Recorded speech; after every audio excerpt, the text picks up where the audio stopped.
A reading from the Holy Bible, the New American Bible, the book of Leviticus, chapter 23, Holy Days.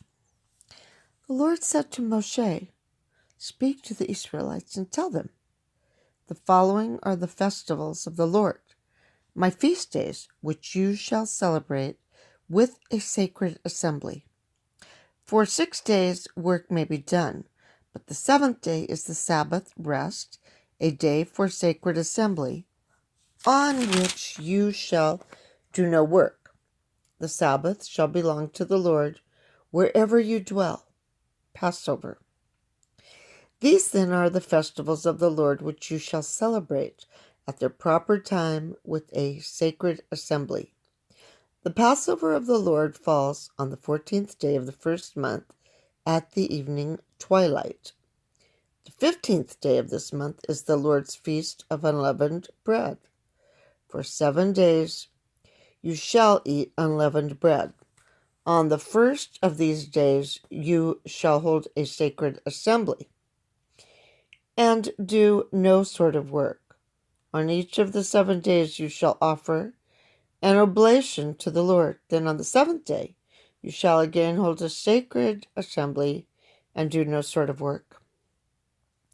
The Lord said to Moshe, "Speak to the Israelites and tell them, when you come into the land which I am giving you, and reap your harvest, you shall bring a sheaf of the first fruits of your harvest to the priest, who shall wave the sheaf before the Lord, that it may be acceptable for you. On the day after the Sabbath, the priest shall do this. On this day, when your sheaf is waved, you shall offer to the Lord for a holocaust an unblemished yearling lamb. Its cereal offering shall be 2/10 of an ephah of fine flour mixed with oil, as a sweet-smelling oblation to the Lord. And its libation shall be 1/4 of a hin of wine. Until this day, when you bring your God this offering, you shall not eat any bread, or roasted grain, or fresh kernels. This shall be a perpetual statute for you and your descendants wherever you dwell." Pentecost. Beginning with the day after the Sabbath, the day on which you bring the wave offering sheaf, you shall count 7 full weeks. And then on the day after the 7th week, the 50th day, after the 7th week, the 50th day, you shall present the new cereal offering to the Lord. For the wave offering of your first fruits to the Lord, you shall bring with you from wherever you live 2 loaves of bread made of 2/10 of an ephah of fine flour, and baked with leaven. Besides the bread, you shall offer to the Lord a holocaust of 7 unblemished yearling lambs, 1 young bull, and 2 rams, along with their cereal offering and libations, as a sweet-smelling oblation to the Lord. 1 male goat shall be sacrificed as a sin offering, and 2 yearling lambs as a peace offering. The priest shall wave the bread of the first fruits and the 2 lambs as a wave offering before the Lord. These shall be sacred to the Lord and belong to the priest.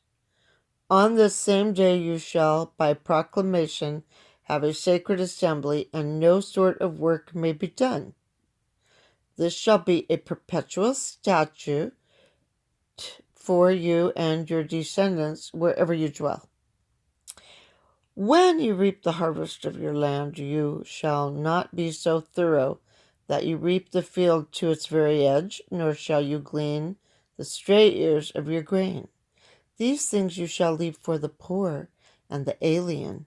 I, the Lord, am your God. New Year's Day. The Lord said to Moshe, "Tell the Israelites, on the first day of the 7th month, you shall keep a Sabbath rest, with a sacred assembly, and with the trumpet blasts as a reminder. You shall then do no sort of work, and you shall offer an oblation to the Lord." The Day of Atonement. The Lord said to Moshe, the 10th of this 7th month is the Day of Atonement, when you shall hold a sacred assembly and mortify yourselves and offer an oblation to the Lord. On this day you shall not do any work, because it is the Day of Atonement, when atonement is made for you before the Lord your God. Anyone who does not mortify himself on this day shall be cut off from his people. And if anyone does any work on this day, I will remove him from the midst of his people. This is a perpetual statute for you and your descendants.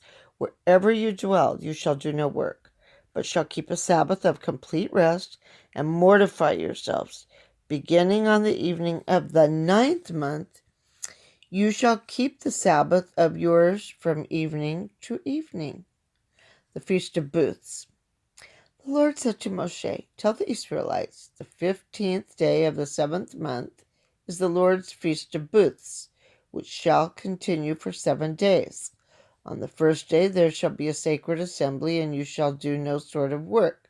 For 7 days you shall offer an oblation to the Lord, and on the 8th day you shall again hold a sacred assembly and offer an oblation to the Lord. On that solemn closing you shall do no sort of work. These therefore are the festivals of the Lord, on which you shall proclaim a sacred assembly, and offer an oblation to the Lord holocausts and cereal offerings, sacrifices, and libations, as prescribed for each day. In addition to those of the Lord's Sabbaths, your donations, your various votive offerings, and the free will offerings that you present to the Lord. On the 15th day, then, of the 7th month, when you have gathered in the produce of the land, you shall celebrate a pilgrim feast of the Lord for a whole week. The 1st and the 8th day shall be days of complete rest.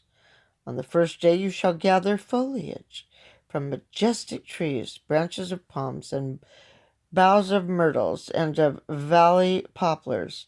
And then for a week you shall make merry before the Lord your God.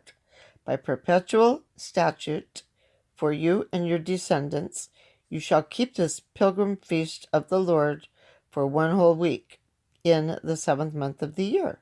During this week, every native Israelite among you shall dwell in booths, that your descendants may realize that when I led the Israelites out of the land of Egypt, I made them dwell in booths. I, the Lord, am your God. Thus did Moshe announce to the Israelites the festivals of the Lord.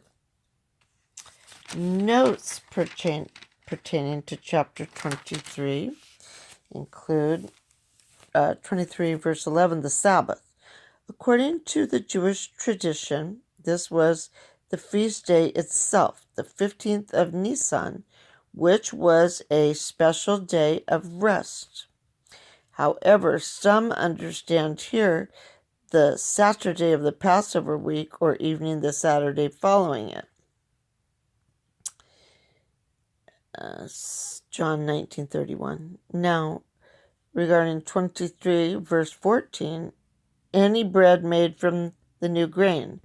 The harvest had first to be sanctified for man's use by this offering to God.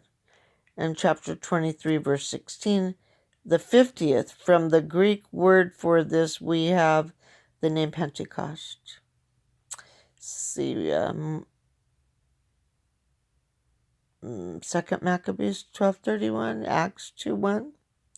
It was also called the Feast of the 7 Weeks, or simply the Feast of Weeks. Numbers 28:26, Deuteronomy 16:10, and Tobias 2:1. The new cereal offering of flour made from the new grain. Pentecost was the Thanksgiving feast at the end of the grain harvest, which began after Passover. Later tradition made it a commemoration of the giving of the law at Sinai. Chapter 23, verse 34, Feast of Booths. The joyful observance of the vintage and fruit harvest Deuteronomy 16:13. During the 7 days of the feast, the Israelites camped in booths of branches erected on the roofs of their houses or in the streets in commemoration of their wanderings in the desert, where they dwelt in booths.